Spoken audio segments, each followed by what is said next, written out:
සුබ දවසක්. මාර ඇකඩමි YouTube channel එකට ඔබ සැම සාදරයෙන් පිළිගන්නවා. ඉතින් මම අද කතා කරන්න යන්නේ මුල් ළමාවිය දරුවන් සඳහා සෞන්දර්ය විෂයේ අවශ්‍යතාවය. ස්නායු සම්බන්ධතා වර්ධනය දරුවෙකුගේ මොළයේ වර්ධනයෙන් 90%ක්ම සිදුවන්නේ වයස අවුරුදු 5ට පෙරයි. මෙම කාලය තුළ සංගීතය, චිත්‍ර, නර්තනය වැනි ක්‍රියාකාරකම් මගින් මොළයේ දකුණ සහ වම අතර සම්බන්ධතාවය ශක්තිමත් කරනවා. කලාව යනු දරුවෙකුට තම මුවින් පිට කළ නොහැකි හැඟීම් සහ අදහස් බාහිර ලෝකයට සංනිවේදනය කිරීමට ඇති ප්‍රබලතම මාධ්‍යයකි. මුල් ළමාවිය දරුවෙකුගේ කලාත්මක සහ සෞන්දර්යාත්මක කුසලතා කියන්නේ නිකම්ම විනෝදාංශයක් නොවේ. ඒ දරුවාගේ සංජානන සහ සමාජීය වර්ධනයට සෘජුවම දායක වන ආකාරය ප්‍රධාන මනෝවිද්‍යාත්මක සිද්ධාන්ත දෙකක් ඇසුරෙන් පැහැදිලි කරන්න පුළුවන්.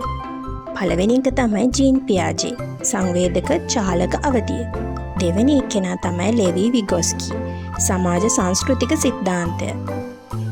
ඉතින් මේ කාරණා වලින් අපිට පැහැදිලි වෙනවා සෞන්දර්යය කියන දේ පොදුවේ ඕනෑම පුද්ගලයෙකුගේ මනස නිරවුල් කරන්න වගේම මානසික හැඟීම් වර්ධනය කරන්න කොයිතරම් බලපානවද කියලා. ඊළඟ ස්ලයිඩ් එකකින් අපි විශේෂයෙන් කතා කරන්නේ මේ සෞන්දර්යාත්මක වින්දනය මුල් ළමාවිය දරුවෙකුගේ සමස්ත වර්ධනයට සෘජුවම දායක වන්නේ කොහොමද කියන එක. මේ ස්ලයිඩ් එකකින් ඔබට පේනවා වින්දනය දරුවාගේ සංවර්ධනයට බලපාන ආකාරය යටතේ ප්‍රධාන කරුණු කිහිපයක් තියෙනවා. මේවා සරලව අපි කොටස් 3කට බෙදුවොත් පළවෙනි එක තමයි දරුවගේ මානසික සුවතාවය. කලාව සහ වින්දනය නිසා දරුවාට ලොකු මානසික තෘප්තියක් ලැබෙනවා. ඒ වගේම දෛනික ඒකාකාරී බවින් මිදිලා හිතේ තිබෙන මානසික පීඩනයෙන් සමනය කරගන්න සහ චිත්ත වේග පාලනය කරගන්න දරුවාට හැකියාව ලැබෙනවා. මේ හැමදේම දරුවාගේ පෞරුෂ වර්ධනයට සෘජුවම උදව් වෙනවා. දෙවැනි වැදගත් දේ තමයි අවධානය සහ මතකය. සෞන්දර්ය ක්‍රියාකාරකම් වල නිරත වෙති දරුවාගේ ක්ෂණික අවධානය වගේම දීර්ඝකාලීන අවධානය රඳවා ගැනීමේ හැකියාව දියුණු වෙනවා. ඒ වගේම දරුවාගේ මතකය රඳවා තබා ගැනීමටත් මනසේ නිශ්ශබ්දතාවය සහ ෆෝකස් ඇති කරගන්නත් මේ වින්දනය උපකාරී වෙනවා. තුන්වෙනි එක තමයි සංජානනය. මේ සියලුම දේවල් එකතු වුණාම දරුවා නිතරම සතුටින් ඉන්නවා වගේම අවසානයේදී දරුවාගේ සමස්ත සංජනන ක්‍රියාවලිය ඒ කියන්නේ සංජානනය ඉතාම සාර්ථකව උත්තේජනය වෙනවා. දරුවෙකුට Tamanගේ බය, තරහව හෝ සතුට වචන වලින් කියන්න තේරෙන්නේ නැහැ. හැබැයි දරුවෙක් තද කළු පාටින් රළු ඉරි අඳිනවා නම් ඒකෙන් කියන්නේ එයාගේ හිතේ තිබෙන පීඩනයක් වෙන්න පුළුවන්. අපි දරුවෙකුට ලස්සන රූපයක් නිම කරන්න බල කරනවට වඩා වටින්නේ ඒ දේ කරන වෙලාවේ දරුවා ලබන වින්දනය සහ නිදහසයි.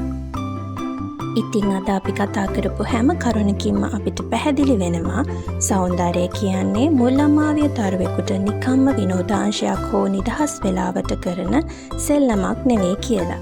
ඒ දරුවගේ මොළයේ වර්ධනයට, චිත්ත වේග පාලනයට සහ පෞරුෂත්වයට අත්‍යවශ්‍යම සාධකයක්. ඒ නිසා අද මේ වීඩියෝව නරඹන ගුරුවරුන් සහ දෙමව්පියන් වන ඔබ හැමෝගෙම මම පුංචි ඉල්ලීමක් කරනවා. ගුරුවරුන් විදියට අපේ වගකීම පෙර පාසලේදී හෝ පෙර පාසලේදී සෞන්දර්ය විෂය පීරියඩ් එකක් තියෙනවා නම් නිකම්ම ඉන්න දෙන වෙලාවක් කරගන්නේ නැතුව දරුවන්ට නිදහසේ අත්දැකීම් ලබන්න පුළුවන් ක්‍රියාකාරකම් සැලසුම් කරන්න. දරුවා අඳින චිත්‍රය ලස්සනද නැද්ද කියලා විනිශ්චය කරන්නේ නැතුව ඒ ක්‍රියාවලියේ දරුවා ලබන වින්දනයට මුල් තැන දෙන්න. දෙමව්පියන් විදියට ඔබේ වගකීම නිවස ඇතුළේදී දරුවා කරන ක්‍රියාකාරකම් වැලි සෙල්ලම් කරද්දී ඇඳුම් අපිරිසිදු වෙයි කියලා ඒ දේවල් නතර කරන්න එපා. මොකද ඒ අපිරිසිදු කරන්න හැම මොහොතකම දරුවාගේ මොළයේ අලුත් ස්නායු ශෛල වර්ධනය වෙනවා කියලා මතක තියාගන්න. අවසාන වශයෙන් අපි හැමෝම එකතු වෙලා දරුවන්ට අකුරු ඉලක්කම් වගේම සෞන්දර්යයෙන් පිරුණු නිදහස් සතුටුදායක ළමාවියක් තෑගි කරමු. ස්තුතියි.